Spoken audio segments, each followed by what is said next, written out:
गीता का सार अध्याय 1 भाग 1।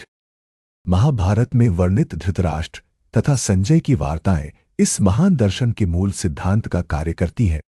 इसका प्रवचन भगवान द्वारा मानव जाति के पथ प्रदर्शन हेतु तब किया गया जब वे इस लोक में स्वयं उपस्थित थे। धर्मक्षेत्र शब्द सार्थक है क्योंकि कुरुक्षेत्र के युद्ध स्थल में अर्जुन के पक्ष में श्री भगवान स्वयं उपस्थित थे। कौरवों का पिता धृतराष्ट्र अपने पुत्रों की विजय की संभावना के विषय में अत्यधिक संदिग्ध था। अतः इसी संदेह के कारण उसने अपने सचिव से पूछा। उन्होंने क्या किया? वह आश्वस्त था कि उसके पुत्र तथा उसके छोटे भाई पांडु के पुत्र कुरुक्षेत्र की युद्ध भूमि में निर्णयात्मक संग्राम के लिए एकत्र हैं। फिर भी उसकी जिज्ञासा सार्थक है। वह नहीं चाहता था कि भाइयों में कोई समझौता हो। जिस प्रकार धान के खेत से अवांछित पौधों को उखाड़ दिया जाता है, उसी प्रकार इस कथा के आरंभ से ही ऐसी आशा की जाती है कि जहां धर्म के पिता श्री कृष्ण उपस्थित हो, वहां कुरुक्षेत्र रूपी खेत में दुर्योधन आदि धृतराष्ट्र के पुत्र रूपी अवांछित पौधों को समूह नष्ट करके युधिष्ठिर आदि नितांत धार्मिक पुरुषों की स्थापना की जाए। धृतराष्ट्र जन्म से अंधा था। दुर्भाग्यवश वह आध्यात्मिक दृष्टि से भी वंचित था।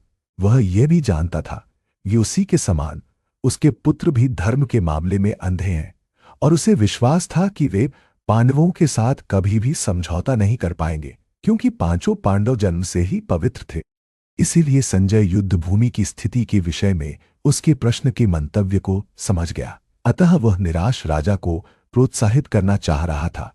उसने उसे विश्वास दिलाया कि उसके पुत्र पवित्र स्थान के प्रभाव में आकर किसी प्रकार का समझौता करने नहीं जा रहे हैं। उसने राजा को बताया कि उसका पुत्र दुर्योधन पांडवों की सेना को देखकर तुरंत अपने सेनापति द्रोणाचार्य को वास्तविक स्थिति से अवगत कराने गया। यही होगा, किंतु साथ ही उसे दृढ़ विश्वास था कि भीष्म की उपस्थिति में उसकी विजय निश्चित है, क्योंकि भीष्म कहीं अधिक उत्कृष्ट सेनापति है। वह युद्ध में विजयी होगा, यह उसका दृढ़ निश्चय था।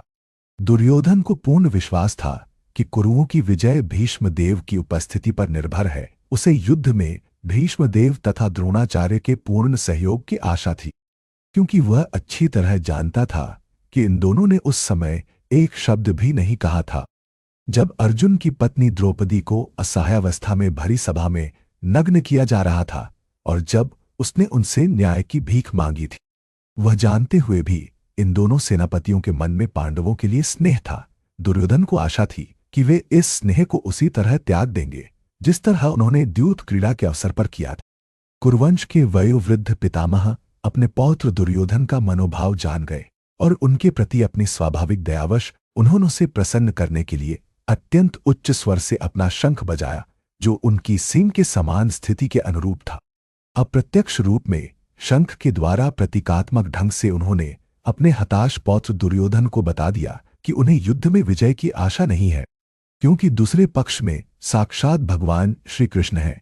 फिर भी युद्ध का मार्गदर्शन करना उनका कर्तव्य था, और इस संबंध में वे कोई कसर नहीं रखेंगे। भीष्मदेव द्वारा बजाए गए शंखों की तुलना में कृष्ण और अर्जुन के शंखों को दिव्य कहा गया है। दिव्य शंखों की नाद से यह सूचना मिल रही थी कि दूसरे पक्ष की विजय की कोई आशा नहीं थी, क्योंकि कृष्ण पांडवों के पक्ष में थे, क्योंकि भगवान कृष्ण उनके साथ हैं, और जहां भगवान है वहां लक्ष्मी भी निवास करती है, क्योंकि वे अपने पति के बिना नहीं रह सकते। मूल रूप से विष्णु या भगवान कृष्ण के शंख द्वारा उत्पन्न दिव्य ध्वनि से सूचित किया जा रहा था। विजय और श्री दोनों ही अर्जुन की प्रतीक्षा कर रहे थे। इसके अतिरिक्त जिस रथ में दोनों मित्र थे वह अर्जुन को अग्नि देवता प्रदत्त द्वारा बताया गया था, और यह सूचित किया जा रहा था कि त्रिलोकों में जहां भी यह जाएगा वहां विजय निश्चित है।